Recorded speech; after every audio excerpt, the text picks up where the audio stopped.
WWE PLEs are going to ESPN in 2026. Is this a good thing or is this a bad thing? Stay tuned. We finna unpack this.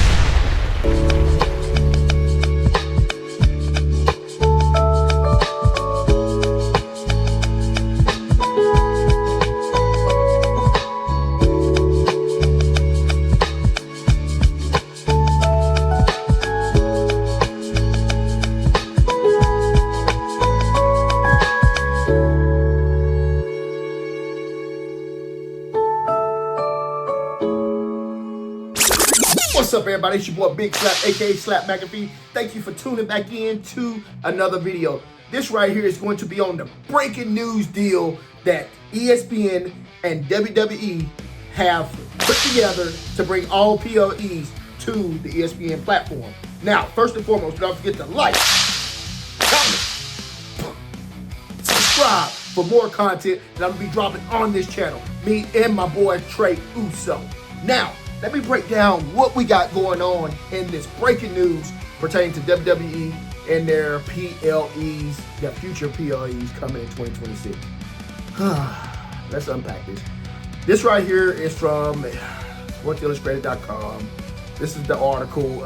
Basically what it's stating is WWE and ESPN have announced a new 5-year media rights agreement that will see the sports broadcasting network become the new home of WWE PLEs, Premium Live Events, including WrestleMania, Royal Rumble, and SummerSlam starting in 2026.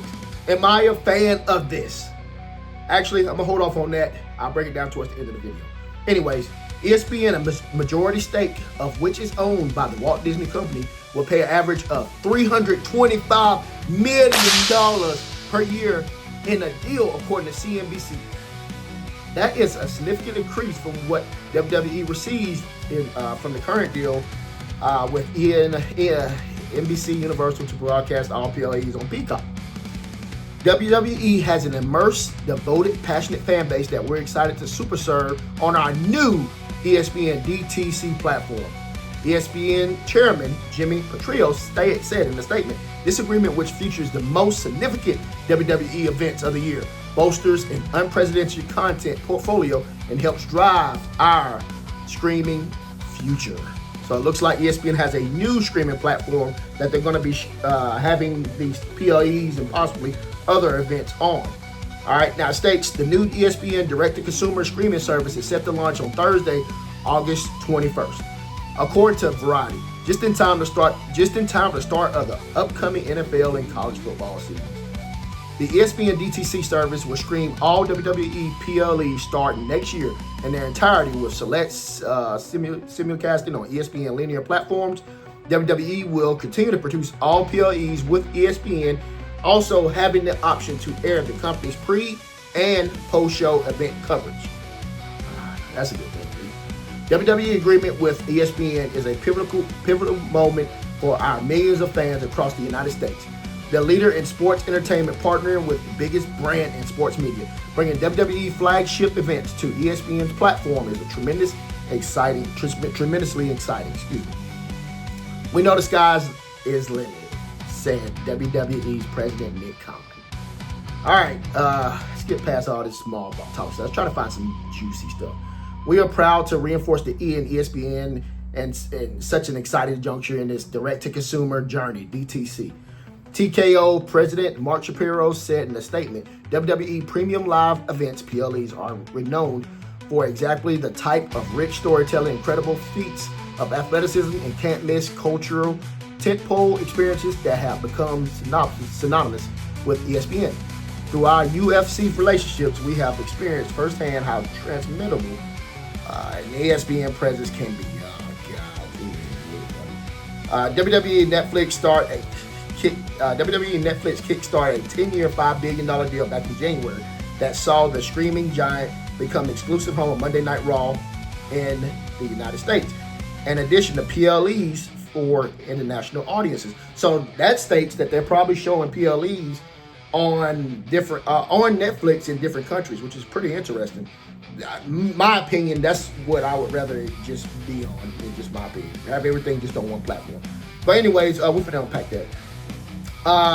basically the end of it, the limited plan for the new streaming app will cost $29.99 per month, giving subscribers access to all ESPN linear networks.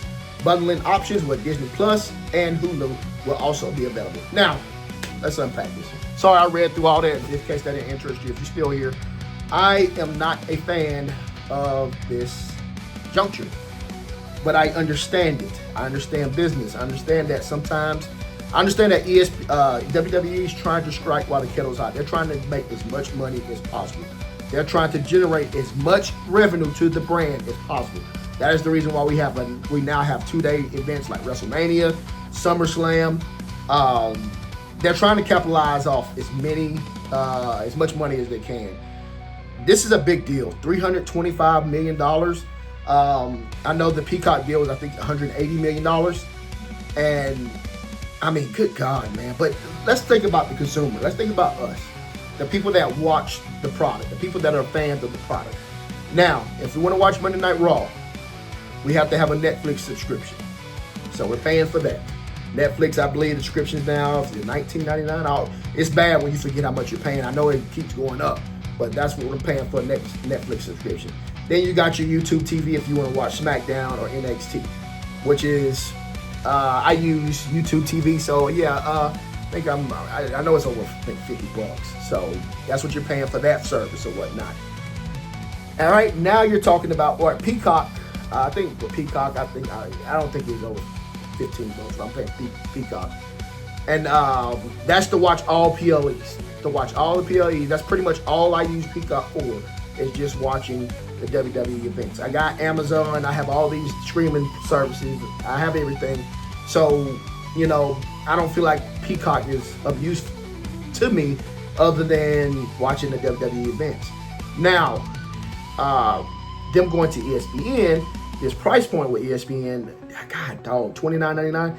I mean, we are just forking out money. Everything is just money driven. I understand, I get it. They want to make as much money as possible, but I mean, good God, the fans, man, the fans. It's like everything's just money driven. The product is money driven. Even when you go to the events live, they're super expensive, and I just don't want the fans to get priced out because the fans is what matters. The fans is what drives this brand. Don't price the fans out. That's all I'm saying. That's all I'm saying. Business-wise, understand you're trying to strike as hot as you can. That was the whole point of the merger. Them selling to TKO. They're rebranding everything. They're trying to make this whole ordeal as big as possible. They're trying to generate as many millions as possible, which is fine. But like I said, man, a $29.99 a month subscription, and realistically, that's going to be really the only thing I use it for, is just to watch the PLEs, just like what I'm using for Peacock. I have Peacock just for the WWE PLEs. Other than that, I don't really watch anything else on there.